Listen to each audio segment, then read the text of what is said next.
Hey guys, so you know me. I don't typically like to make these videos particularly about me and what's going on like in my personal life. I know Michaela has done some life updates and I've done, a few over the years, but for me it's just always been kind of hard. And so today it's kind of weird. What I'm going to be talking about is it's like a personal life thing, but it also has to do with my reading, and obviously those two things are intricately intertwined. But I need to tell you guys about basically like a bit of a mental breakdown that I've had about my reading. As you guys know, if you've seen any of my older videos, like a lot of the stuff that I used to review, if not almost all of the stuff that I used to review outside of the nonfiction, was YA fantasy or young adult fantasy. And that for me has been, since I could read, basically my big thing. I did part of my undergraduate thesis on it. I did my master's thesis on it. And it's just always been my comfort read, the thing that makes me happy, the thing that I will defend unto death. And just, it used to be really the only thing I wanted to read ever at all in my life. And I have been struggling to read YA fantasy essentially since the pandemic started. In the beginning, I wasn't trying too hard. I was like, oh, I guess I want to read a lot of romance right now. And that was new for me, but I was like, it makes sense in this time of great uncertainty and there's a lot of terrible things happening. It makes sense to lean on a genre like romance that guarantees you like happiness and a happy ending. And I was like, okay, this makes sense. And I'm not reading a lot of fantasy right now. When the pandemic started, I was also finishing both of my master's degrees, and I was like, okay, this just, it made sense, and I rationalized it in that way. So it's not like the pandemic is over, but it's been going on for a while, and through graduating with both my master's degrees, taking the year off, and then this fall I started in a PhD program. So there have been a lot of different life changes. There's been a lot of stressors back and forth, but I still am not reading a lot of YA fantasy, and it really is starting to freak me out. And so there was a period of time when I tried to read Realmbreaker by Victoria Aveyard, and that was just not good. And it's been really gratifying to see some of y'all's comments on that video that like it wasn't just me and I had such a hard time with it. And I was like, oh god, no, like this is just, it was like pulling teeth out of my head. And I was like, why is this so hard? If you haven't gone back and seen some of my earlier videos or know this about me, like I have a tattoo right here from Sarah J. Maas's Throne of Glass series. YA fantasy books like that used to be my jam. And if you don't know anything about Throne of Glass, particularly in the later books, is a multiple POV, very, detail fantasy world. And that was what drew me to Realmbreaker originally. That's what that was supposed to be. Again, Realmbreaker was just not good. It was hard, it was like pulling teeth. And that was one book where I put it down, I finished it, and I was like, okay, that was a book's problem, not me. And then after that, I read Bridget Kemmerer's new book, Defy the Night, flew through that and loved it. And I was like, okay, like problems abated. It was just that one book. It was that one book that was making fantasy really, really hard for me. Well, in the last month or so, I have attempted 3 YA fantasy novels, and I have finished 1. And I was very committed to finishing the one that I did finish, which was Year of the Reaper, because Michaela and I did a review of it, and you can go watch that. But the 2 that I didn't finish were very, very different. So I was not able to finish She Who Rides the Storm by Caitlin Sangster. This is, I've heard it kind of described almost like Six of Crows. There's a heisty thing going on. There's a rotating cast of characters and POVs. I really enjoyed it. It's like a little dark fantasy, definitely, for sure. And then there was also All of Us Villains, which is written by Amanda Foody and Christine Lynn Herman. This is not, so while She Who Rides the Storm is more of like a traditional YA fantasy, All of Us Villains is more of like an urban fantasy. There's a town which has been cursed in this land that knows that magic is real, and every blood moon a child from each of the reigning magical clans has to like fight to the death, and whoever's family wins gets control of the magic. So we had like kind of like a Six of Crows-esque book, and then kind of like a magical Hunger Games-esque book. So these are things that individually I should have enjoyed. Normally I do enjoy a solid, you know, dark fantasy doesn't really bother me.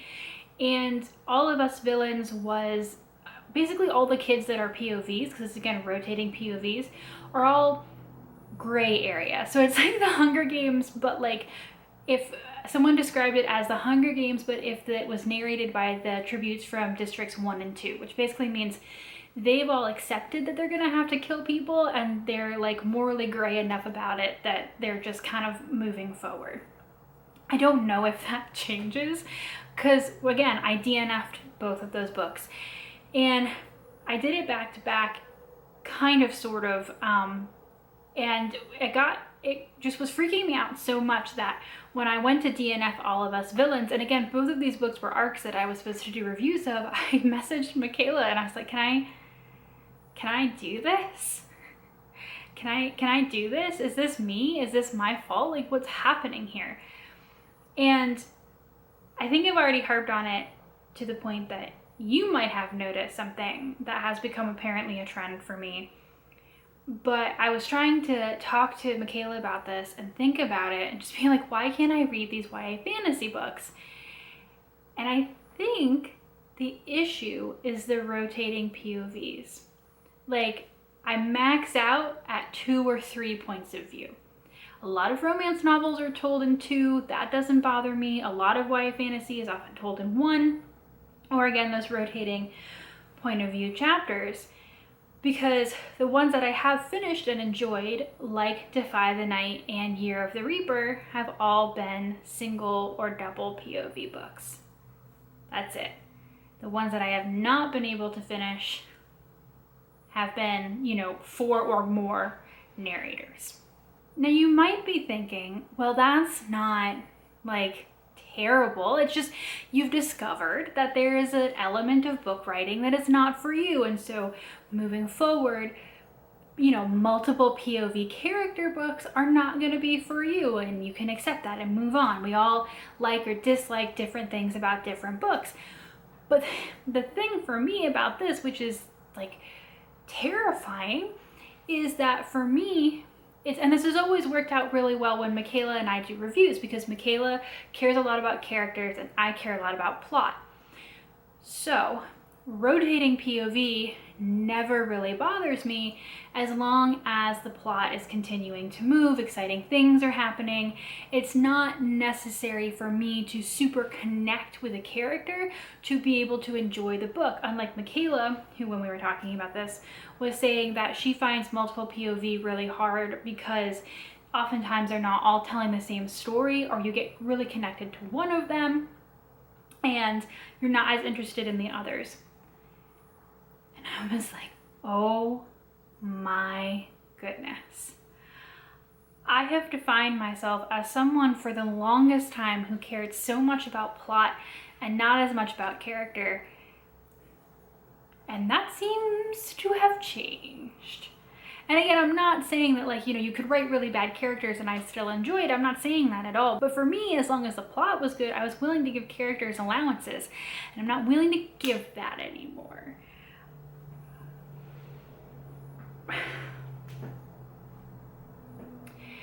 And I know that this is all kind of silly, but for me, it's a reorientation of how I approach like every single book that I pick up now. Because it used to be I would look at the back of a book and go, oh, this plot sounds interesting, I'll pick it up. And now I'm looking at it and I'm like, if there aren't interesting character things going on in this, I'm not sure that I'll enjoy it. And again, it's really minor, but it's just kind of waking me out a little bit. That I'm less interested in descriptions now that are like plot, smash, boom, bling, glitter, sparkle. And then I'm like, okay, but what is the character doing? What is their character development? What is happening here? And I'm just like, oh God. Again, it's not life altering, but as someone who's very defined by what they read and how they read it, it's just weird for me to think about this. And so I've been trying to pass it off on my life and, you know, needing different things because of, you know, where I've been with my school and the stress that that's put on it, and obviously the pandemic and work. I was only out of work for 2 months when my library was closed, and then we were back in the building. So, you know, I've never really had like a remote work period or anything like that. So, you know, I was like, oh, it's just the stress. It's just, well, it seems to have stuck. And maybe it's even related to the fact that I've been reading so many biographies lately. Like, I don't know. And again, I feel like if I were to tell this to someone else, and maybe even you listening to this, you're like, this is so minor. But I feel like everyone who watches this channel is also like a really intense reader. And maybe you've already had a moment in your reading life where your tastes have so completely changed that it's just like knocked you into a different genre. But for me, having been a YA fantasy person for over a decade or more, I'm not going to tell you how old I am, but it's been an extensive, you know, period of time. I've never really dipped into other genres. It was YA fantasy like 95% of the time, all the time. It's just weird to me now to not be as interested in that genre, which is its own thing, but then also to be evaluating books based on their characters and not their plots. I don't know. It's a lot of things, it's a lot of feelings, and I also feel really, really bad about DNFing All of Us Villains and She Who Rides the Storm, because I feel like if I had been more aware of the fact that because I really need 1 or 2 characters to focus in on, that rotating POVs are not really for me anymore. So do not take this as a sign that those books were not good. I don't know. I didn't get all that far into either of them.